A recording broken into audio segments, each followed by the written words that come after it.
Psalm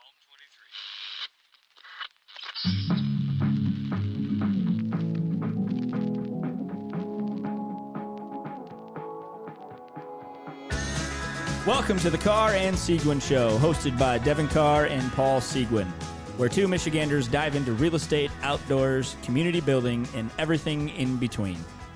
What's up, dude? What's going on, man? Not much. We're back in for episode 58. Yes. Halfway to 116. There you go. We're moving on up. Yes, sir. We are welcomed by two lovely guests today. Yes. Who do we got? Who do we got? Now we got Tylor and Jonathan, owners of Mothbear. For you, this will air because Kaz airs next week. Yeah. So we got introduced by these two guys from Kaz, who the show will air next week. And they have their own fly fishing company that is, I would say, doing it right in terms of they're giving back to the community. They're reaching out to local artists and getting them involved. They do have full-time jobs, so this is something that they're looking to blossom into something potentially. The side hustle entrepreneurs. Yes. Love it. Potentially becoming a full-time gig. I'm sure it already is a full-time gig. But, I mean, they're giving back, like I said, to the community. And we appreciate you guys coming on. And if you want to, we'd love to hear kind of the story how Mothbear came to be. Yeah, definitely. I guess I can start and then I'll kick it off to John. But basically, John and I, we met and became friends. I don't know. It has to be coming up on 8-10 years, somewhere in there. I don't know. I've lost track of time. Too many beers. Right, yeah. Those years, you know. So, but yeah, we ended up fishing a lot together, and we've always talked about doing something. You know, when you're hanging out with the boys, you always have brilliant ideas. You never capitalize on anything. They're just always ideas. They never evolve into anything. So, Right. just recently, we had him and a few of other buddies. We went in on a cabin together, and we'd spent a lot of time up there fishing and kind of brainstorming. And one night we just kind of said, let's just do it. We came up with some ideas, and then we kind of started planning and brainstorming and putting, pen to paper and coming up with what we really wanted to do, what we thought would work. And from there, basically, I just started working really hard. So that's kind of how it started. It was, a couple ideas, and then we just went for it. And now here we are trying to build it and promote it and get people excited. Awesome. And then you guys also, I mean, your big adventure kind of right now is you've teamed up with Trout Unlimited with and the Nice. coffee that you guys offer, which if you want to touch base on that, because obviously it goes to a good cause, part of it, and helps bring awareness of things that are going on in the river as well. Yeah, I could probably take that one. So yeah, actually, I've been emailing back and forth with Walt today, actually, from TU National. He manages all the business relations with Trout Unlimited. So we are Trout Unlimited business, and we are working with them on giving back through the means of selling the coffee and the mugs. So a % of all those sales go back to Trout Unlimited. They are specific to the Great Lakes region right now, but the logistics of that is still being worked out. So we've been working with local people specific to fighting the invasive species in our waterways. But the Great Lakes doesn't just cover Michigan; it covers all Great Lakes. So I mean, it's any body of water that flows into or state that touches. So it's a little bit more broad than what it sounds like. But the people that we are working with are right here in Michigan. But it does reach out further than that. So things are going really good there. I would say Walt is putting together a letter. We're going to be, I think it's like the May timeframe, will be in the Trout Unlimited letter that goes out to all of the members, and not just Michigan, but the national level here coming up in the next few months, bringing awareness to that. And so in our website, we have, if you go to our website, it kind of lays that mission out. And then we also have links that go directly to a few of those primary issues that we're combating right now, like the New Zealand mud snails and the Didymo. So when you go to our website, there's links that take you to there, kind of explain what it is, how you can prevent spreading it, proper boat washing or wader washing, and just doing your due diligence not to carry something from one body of water to the next. So awesome. And then it's amazing coffee on top of it. We were just so talking good. about before the show. I mean, Paul, I'm sure if you listen to the show, you know he's a coffee connoisseur. No. Essentially always drinking coffee. A little bit. Yeah. But I don't know about the coffee connoisseur. Yeah. Oh, yeah. I mean, for sure. I buy Kirkland coffee. But not anymore, I won't. Right. I'm buying Mothbear, that's for sure. Heck yeah. So I would say go back to when you guys first met. So how did you met at work? You guys used to work together, still do? What's that story? Yeah, go ahead, John. Yeah, we used to work together out of college. My first job, I came in and Tyler was already working there for about 6 months. And, we had cubicles that were kind of close to each other. And he kept on messing with me, and it was kind of like the hazing, you start at work, you're not sure who this guy is. So it was funny. And then he found out that I liked fishing. So that's kind of how it all happened. But I think the first time we went fishing was on the Manistee for steelhead. And we didn't do good at all. And then we ended up going to like one of our other coworker had a pond full of, rainbow trout. And we would go over there and, just mess around catching those. But yeah, it kind of bloomed after that because it was okay, Manistee, the Sabo, the Betsy. And then he convinced me to buy a drift boat. And then he convinced me to buy a cabin. And now we have a company. I mean, it's been snowballing since I met the kid. So it's been a good relationship, a good friendship. But yeah, it's all about fishing, so but it's been giving back, I can't say there's been one negative. So it's been pretty good. I might add, it's not too hard to twist John's arm. It only takes Clearly not if you got a boat, you got a cabin, and now a company. Oh, yeah. He's pretty convinced. My technique is I wait until he's had two two-hearteds. And then There you go. Yeah. Agree to anything. Yeah, anything's possible after a couple of those. Mm-hmm. Love it. So where did you guys come up with the idea? Was there just, obviously there's a missing need, maybe more so, but you guys do flies, like Devin mentioned. You guys also bring in some local artists to obviously create some artwork as well. So kind of tell me the backstory about kind of where that came from and how that's going currently for you guys. And where are you guys at locally? Right now we're operating out of Alpena, Michigan. Okay. So I'll just say we're kind of branched out. We've actually got into some shops. We have a shop that we provide product to in Pennsylvania, one in Illinois. We're working on a few other locations right now, and then a few in Michigan. So we have one on the west side, one on the east side right now, and we're kind of spanning across that way by putting our product into existing shops already. So, but back to your first question, I don't know if John wants to take that of just how it. How we got started with the ideas. I mean, it's like anything, it can get expensive, right? So after we got into it, I got a boat, we got a cabin, it's adding up. So we kind of went back and forth about, what products do we want to carry? What do we think we use the most of, which flies leaders? And that's kind of how that started. We do have apparel, but we wanted to stick to fly fishing, Mm-hmm. So the leaders, Tyler did a great job reaching out, finding us a good supplier, and we were able to bring that to the market at a very reasonable price. And then the flies, all our flies are hand tied, and same with our streamers.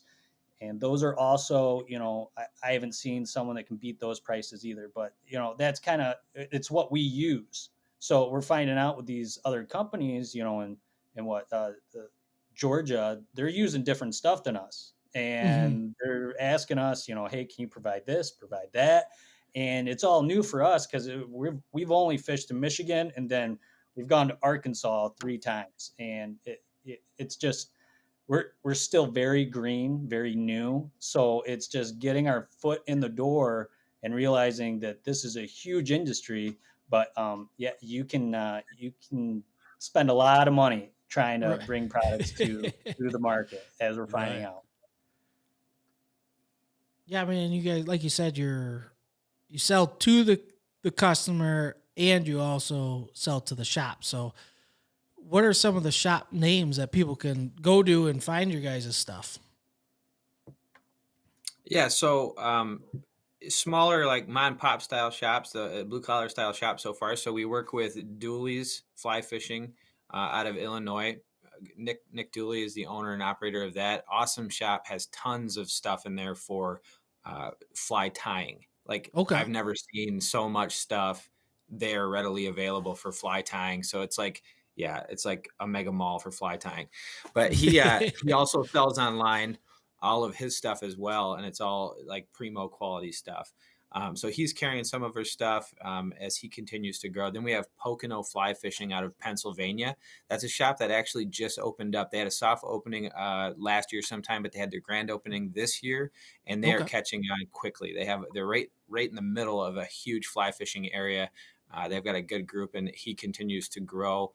And we're supplying different product down to them, from boxes to flies to leaders, stuff like that. So, and then here in Michigan, we just started working with Nuego Fly and Tackle. Yep. So they've picked a few things up, some dry bags, some gear, a few different flies catered more towards the steelhead fishing, like your egg flies, egg sucking leeches, stuff like that. And then we started working with Frank's Great Outdoors in Linwood. Yep.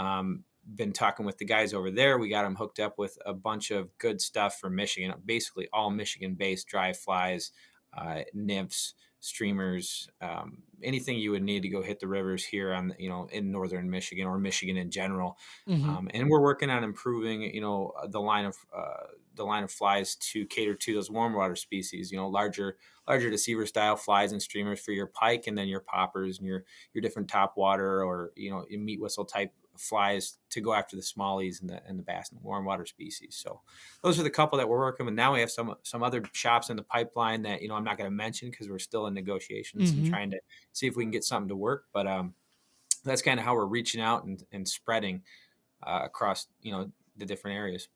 Okay. And then you guys I'm sure you met tons of people. You were at the Midwest Fly Fishing Expo, which obviously it's been a couple years since they were able to have it. And I didn't get to make it this year, but I heard it was an excellent turnout of people. So, I'm sure it was for you guys with the coffee. Meeting all those new people had to be a huge outreach for you, which is nice. It was overwhelming for me and Tyler to be there. I could say it was a shit show at first. What we went through, because that was our first time we were exposed to the public in a like brick and mortar, instead of just handling it through a website or going to a mom and pop shop. And yeah, we freaked out for a good 3 hours, but meeting all those people, it was a blessing in disguise, and it was a lot of fun. So Yeah, I think. Go ahead. I was going to say, it was good that we did this, but we brewed coffee the entire time and gave free samples away. So, like, everybody caught on to it. And like first bad thing that happened, I'm pretty sure. And it was my mom's. We borrowed this big old like coffee maker thing.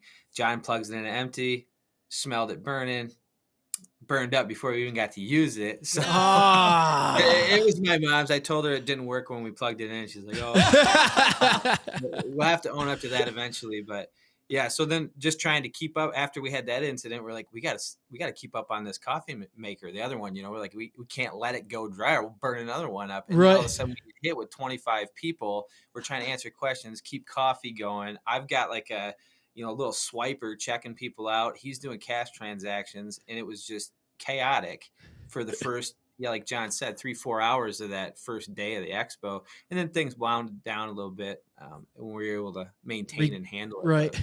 Regroup. Yeah, yeah. No, I think that's great that you guys brought all that stuff because, I mean, I remember as a kid we used to go to that one, and I mean everyone had stuff to buy, and then it seemed like over the years, a lot more people have gotten away from that and more so just had their booths and stuff. And I mean, I always went there to go spend money. I mean, that was my goal, was to spend money when I was there. And I mean, the show's kind of turned into more of just a booth and talking show. So I think you guys are obviously on the right track with that. I mean, people go there to spend money. I mean, they want to see it. They want to touch it. I mean, they can buy it on the internet. Why would they go to the show if they could do that? I mean, I think the way you guys are handling it is a lot better than most these days, for sure. Well, yeah, I guess and you can get a good deal at the show. We had some people that coming through. Like John had a buddy named Paco that came by about 6 times, and on the last day, he finally caved in and gave him a deal on some boxes. It's like Paco just wouldn't give up, man. He's like, he wanted that deal. So you can get a good deal. I mean, you stick around, you keep coming back, you talk fly fishing, and then you kind of become buddies and say, I'll give you a deal. You buy one, right? Yeah. We did have a lot of people though come up and be like, "What do you guys actually do here?" Because you had coffee, we had merchandise, we had flies, and then we had underwear. We had, kind of like, what's going on? I just say, well, me and him have ADD. It's like birdshot of everything. That's kind of what we came up with. They're just trying to figure out the niche, right? But people liked it. They're like, oh no, it's different. It's different, right? They want to see something different. So it drew you in to come talk to us, didn't it? Right. Yeah. Oh yeah. So how did the name Mothbear come into play? I'm gonna let Tyler take this one. He doesn't want me to tell the story. So. I saw the head shake from Tyler, and John goes, "I'm gonna let you take this one." Well, let's just put it this way: we started out with a name that had moth in it, okay, and then when we started going for our trademark and whatnot, we realized that there was going to be issues with that. So we already went down the path of incorporating the moth portion into our design, we had the M developed already, and another reason why what really sparked the first idea is because we get those giant Cecropia moths at our cabin, and they're just massive. You see them; they're the size of a freaking bird. They come by your head, and you're like, oh, "Holy shit, what was that?" Yeah. So that was kind of where the idea came with, and we got stuck on the idea of using moth. And due to trademark issues, we couldn't go with the first name. So we brainstormed and we said, "What's something that nobody would ever have an issue with us using?" So we put bear with moth. And there you go. There's a little more that goes into it, but and I know John wants to tell it, but he's just itching. Yeah, that'll be for another time. Okay. Leaving us on the hook. Oh yeah. If you can put 2 and 2 together, just think of some big franchise that has moth in it. I've been spinning. I'm not gonna lie. I've been thinking about it. I can't. So this franchise, I don't know. I'm thinking about it. It's been around forever. Yeah. It's a franchise? It's a franchise. In what industry? It's a movie franchise. So let's just say the Japanese. Second most well-known. The Japanese are all about this. Godzilla. Yes. Yeah. So who does Godzilla fight? Yes. Who does? So Mothra. We'll just tell you. Mothra was the first part of it, and right away it was like, can't use Mothra. Grant, why didn't you say something? You're just, dude. I said Godzilla. Well, you didn't finish but that it. Doesn't. I thought that would be enough. I thought. No, not well, for come me. on, Okay. no. I was. You had to say it like Godzilla.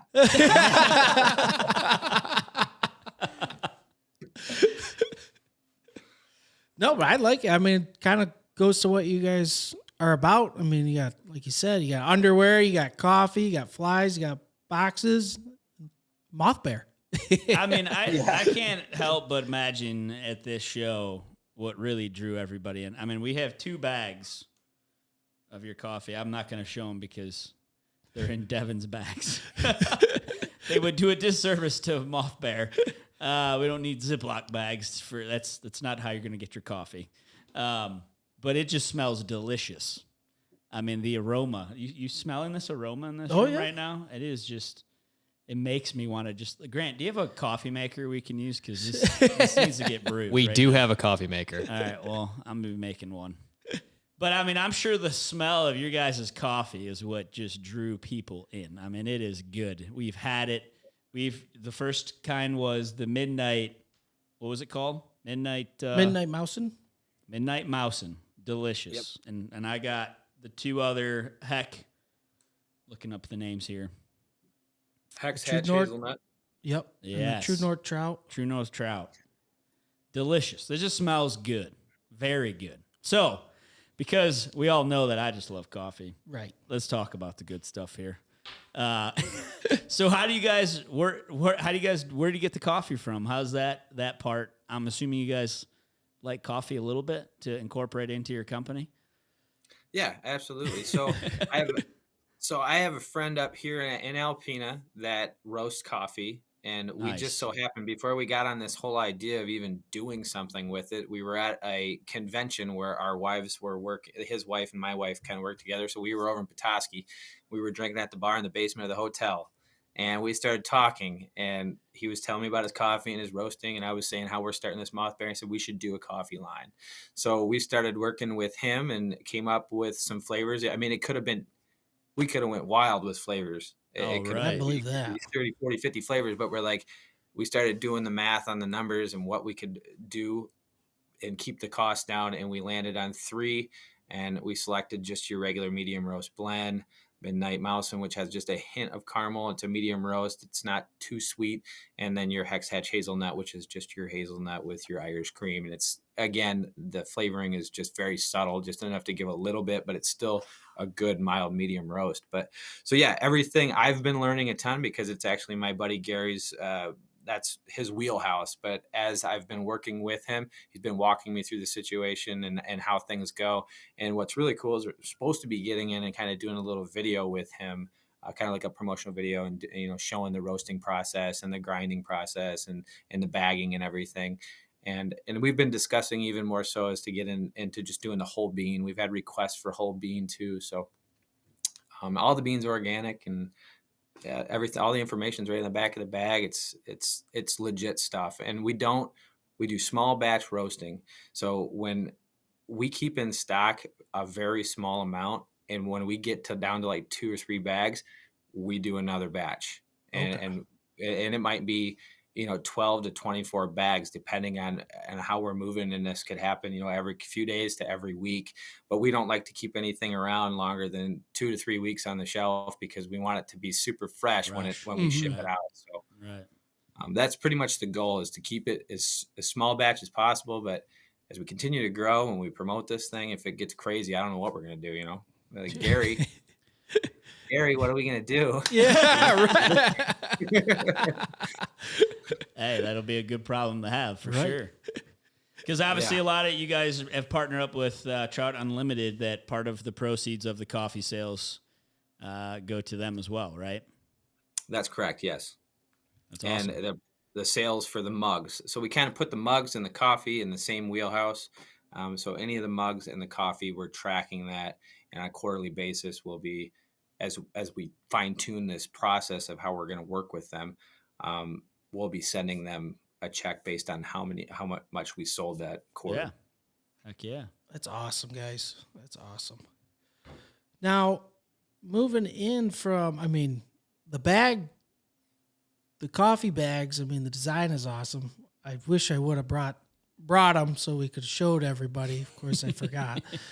And onto that, like you guys you're selling artwork and the stuff that you guys have, the apparel.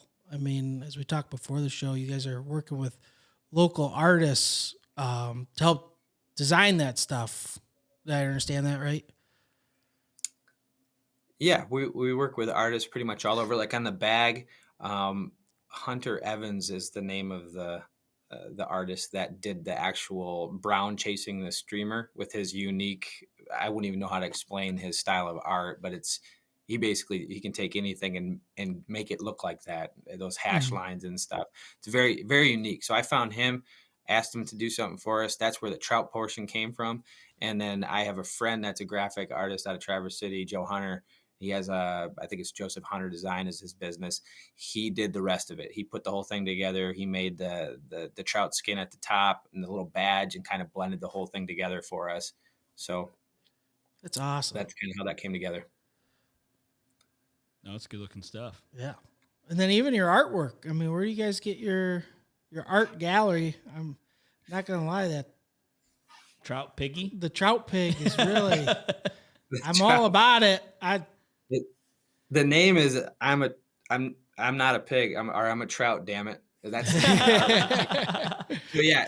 So that's Brian Hester. So Brian Hester is picking up momentum. He's had some publications and some pretty serious stuff. I know, I think it was over in New Zealand. He was published in a magazine for his fine art in the fly fishing realm, and his stuff continues to grow. He's starting to get tied in more and more with those well-known names in this fly fishing art world. And so Brian Hester, and he has his own website. However, we've kind of teamed with him, and we're starting to work on different projects with art and applying it to clothing, as well as some other stuff that we're working with Brian on as well. So the really fine art stuff, Brian Hester is the man that's been putting behind the scenes on that stuff. Yeah, I like that one. Yeah, that one of those. With the piggy. I like that. I like the piggy. Yeah, a lot of people like the one where actually I'll just working on some smaller T-shirt. Oh, there you go. That would be nice on a T-shirt. Heck yeah. It's in the works, but before we list it, we need to make sure that it's something that's printable and it just doesn't turn up as a blob on a shirt, So, right. Yeah. Right. Hey, if you need some test dummies to wear them, Yeah, I'll give you my address. I love wearing something like that. No, so what kind of future plans? So, I mean, we talked about you guys were at the Midwest show. You guys thinking about doing a little bit more of a circuit next year? Maybe putting it out there so people can look out for you? Yeah, John, do you remember what the circuit is? No. But more than one? So, yeah. I don't know we're how already many there is, but there's 8 or 9. Yeah, we went through just talking to the folks at the show that we met and where they come from and getting their opinions of where we should go. We put a list together. So we're planning on hitting the Great Water Show. We'd like to hit the Sow Bug down in Arkansas.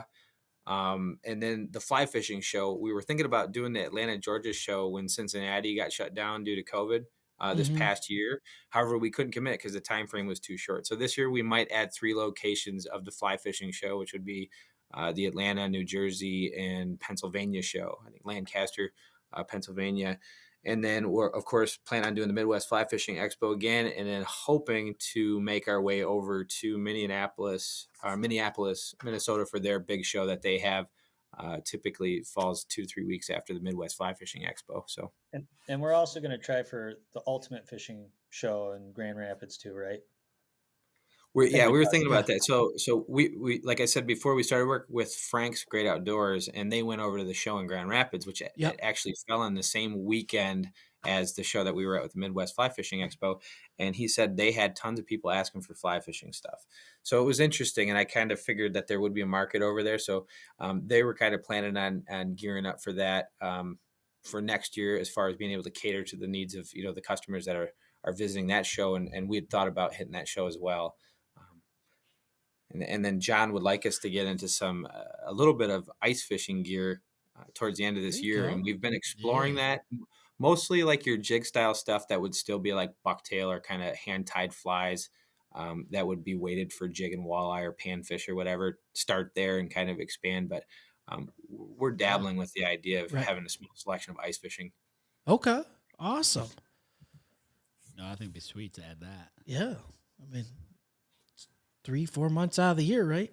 Here in Michigan. A heated can koozie for your bush latte that doesn't there warm you go. Yeah. it keeps your hand warm. I like Think about it. that. Whoa. Is you already That's- you're patenting it right now? You're just waiting for it to go through? Yeah, I you just- probably shouldn't be saying anything. You finished? You already finished the idea? It's so funny that you say that when we first started to show you guys, you get together, you go fishing, and you just talk about all these things. We've come up with, since we've been doing this podcast, we've come up with holy dogs Yep. and a few other things that have just come up per conversation that I know we should probably act on them. $1 million ideas. I know. Yeah. Well, it's like the bug assault gun. You guys know about that? I never knew about the bug assault gun until friggin' Devin told me, and I was just blown away. They're awesome. Friggin' dude sold I forgot what it was. It was an astronomical amount. Yeah, of- sold over 1 million units last year. I'm like, dude, the freaking guy just came up with a Nerf gun that shoots salt at freaking flies. It's no mess. But that's the beauty of America, right there. Like, just come up with an idea and go. So make the freaking warm your hand beer koozie Right. now. Let's go, Mothbear. You know I it's just came up with the idea on the spot. See, so this is all it Yeah, takes. think about This is it right here. This is where dreams come alive. What about a heated rod handle? Well, there you go. Oh, I've There's thought your about first that. ice like, fishing line item right there. I think they may have them. I haven't Yeah, looked. but make it better. I don't know, man. I haven't found one. I'm thinking that plus heated guides on your fly rod. If you can somehow design a thin wire that you can, I don't know how you do it. heat But tape. I'm Right. telling you, that would be a seller. That would be a seller. I've heard like chapstick works. Yeah, it doesn't work. I mean, it don't work. Yeah. I've tried it all. It don't work. No, you need to develop something where you can run a thin wire, have like a battery watch in the butt end of the cork, and somehow incorporate it in the wraps of the rod. And not melt the rod.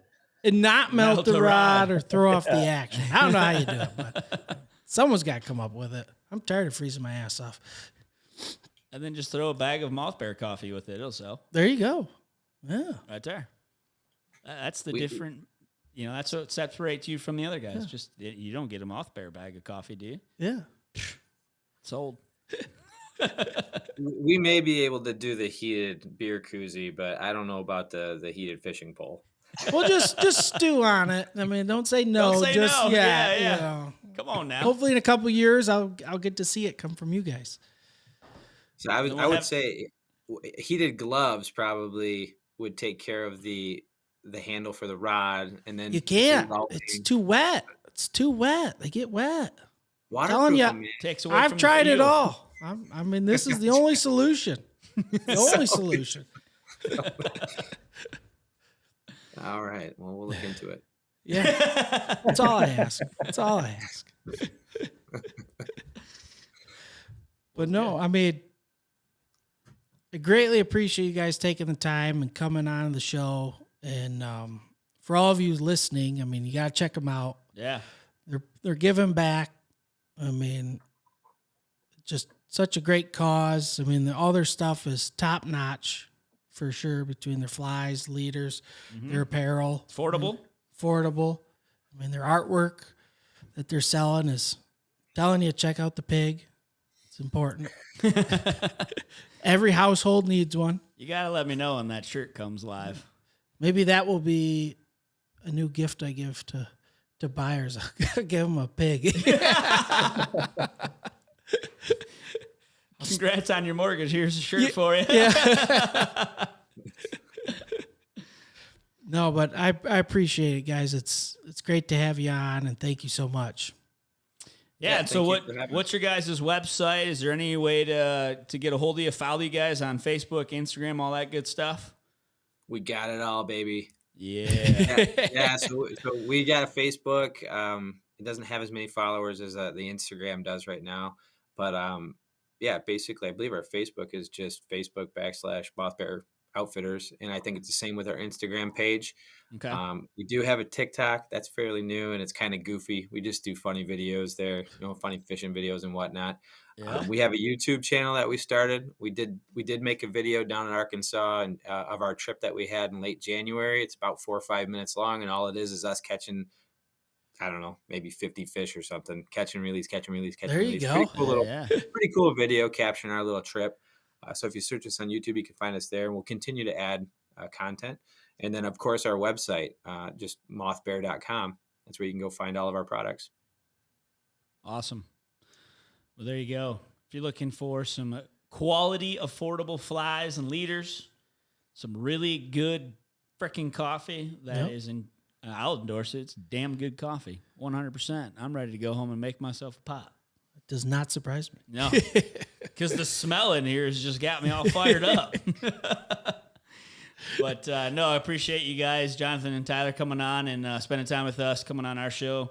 And congrats to you guys both. It seems like you guys are on your way to some fun and some success with Mothbear, and we wish you guys even more to come. So appreciate coming on, my guys. Yeah, thanks, guys. Thanks again. Well, I'm Paul Seguin with eXp Realty. I'm Devin Carr with Gold Star Mortgage. This is the Carr and Seguin Show. See ya.